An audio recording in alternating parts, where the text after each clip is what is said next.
కడప నగరంలో మానవత్వాన్ని చాటుకుంటూ టీడీపీ నాయకులు అబ్దుల్లా ప్రత్యేక కార్యక్రమానికి శ్రీకారం చుట్టారు. రోడ్లపై తిరుగుతూ ప్రమాదాలకు గురవుతున్న ఆవులను గుర్తించి వాటిని రక్షించేందుకు ముందడుగు వేశారు.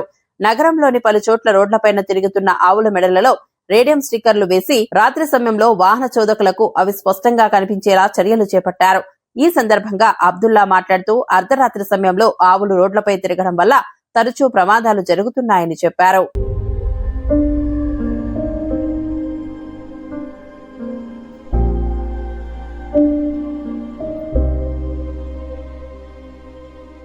शहर के मशहूर शख्स अब्दुल्ला ने कल रात तकरीबन रेडियम बेल्ट्स लेकर जानवरों के गले में बांधा।